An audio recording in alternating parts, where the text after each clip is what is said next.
اعوذ باللہ من الشیطان الرجیم بسم اللہ الرحمن الرحیم رب یسر ولا تعسر ساہل علینا یا رب العالمین وتمم بالخیر اللہم صلی علی محمد وآل محمد وعجل فرجہم۔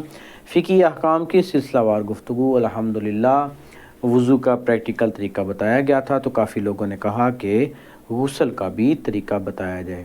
جتنے بھی انسان کے غسل ہیں، چاہے واجب ہیں، چاہے مستحب ہیں، چاہے عورت کا ہے، چاہے مرد کا ہے، سب غسلوں کا ایک ہی طریقہ ہے۔ نیت کے بعد سب سے پہلے بتایا آپ کو، ہر ویڈیو کلپ میں بتا رہے ہیں، نیت کا تعلق دل سے ہے، نیت کا تعلق ارادے سے ہے، قصد سے ہے، زبان سے نہیں ہے۔ جمعے کے دن جب آپ تولیہ اٹھا کے حمام کی طرف جا رہے ہیں، اس ارادے سے کہ میں نے جمعے کا غسل کرنا ہے، یہی آپ کی نیت ہے۔ لہٰذا یہ ضروری نہیں کہنا میں غسل جمعہ کرتا ہوں سنت قربت، نہیں، یہ چیز ضروری نہیں ہے، بلکہ نیت کا تعلق، نیت کا ارادہ دل سے ہے۔ سب سے پہلے غسل میں نیت ہے، اس کے بعد اگر مثلا واجب غسل کرنا ہے، کوئی انسان کے جسم پہ گندگی نجاست لگی ہے اس کو پاک کر لیں اور اس کے بعد غسل کریں۔ نیت کا تعلق ہو گیا دل سے، ارادے سے۔ اس کے بعد سر اور گردن کو دھونا ہے، سر اور گردن کو دھونا ہے۔ اس کے بعد جسم کا دایاں حصہ دھونا ہے۔ جسم کا دایاں حصہ مراد یہ ہے کہ یہ انسان کے جسم کا جو وسطی حصہ ہے، یہ حصہ آپ نے دھونا ہے۔ یہ یقین کرنے کے لیے پورا دایاں حصہ دھل گیا ہے، تھوڑے سے بائیں حصے کو بھی ساتھ ملا لیں۔ اس کے بعد جسم کا بایاں حصہ دھونا ہے۔ اسی طرح یہ جو جسم کا بایاں حصہ ہے، یہ یقین کرنے کے لیے کہ بایاں حصہ سارا دھل گیا ہے، تھوڑا سا جسم کے دائیں حصے کو بھی دھونے میں شامل کر لیا جائے۔ یہ تو تھا غسل کا طریقہ، لیکن آغا سیستانی حافظہ اللہ کا غسل جنابت میں یا کسی بھی غسل میں شاور کے نیچے اگر آپ غسل کر رہے ہیں تو اس کا ایک خاص تھوڑا سا فرق ہے۔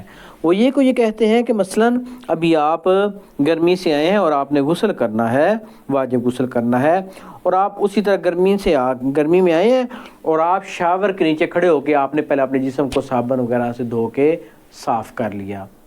شاور کے نیچے کھڑے ہوتے ہوتے آپ نیت غسل کی نہیں کر سکتے، بلکہ جیسے ہی آپ نے اپنے جسم کو پاک صاف کر لیا، اب آپ شاور کے نیچے سے ایک لحظے کے لیے ہٹیں، اب آپ غسل کی نیت سے، غسل کے ارادے سے شاور کے نیچے آئیں۔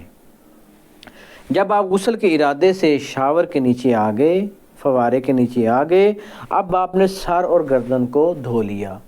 آغا سیستانی فرماتے ہیں اس کے بعد دوبارہ ایک لحظے کے لیے آپ شاور یا فوارے کے نیچے سے پیچھے ہٹیں، اس کے بعد دوبارہ شاور کے نیچے آئیں اور جسم کا دایاں حصہ جس طرح ہم نے بتایا مکمل دھوئیں، یہاں سے لے کے پاؤں کے آخری حصے تک، اور اس کے بعد جسم کا بایاں حصہ دھوئیں۔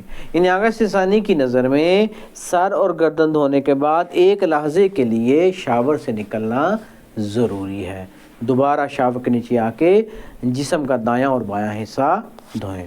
امید ہے اس مسئلے کی آپ کو سمجھ آ گئی ہوگی کہ آغا سیستانی فرماتے ہیں ایک تو آپ نے غسل کی نیت سے پانی کے نیچے آنا ہے، اور دوسرا سر اور گردن دھونے کے بعد ایک لحظے کے لیے نکل کے دایاں بایاں حصہ دھونے کے لیے دوبارہ شاور کے نیچے آنا ہے۔ آغا سیستانی کا اس مسئلے میں فتویٰ نہیں ہے، بلکہ احتیاط واجب ہے۔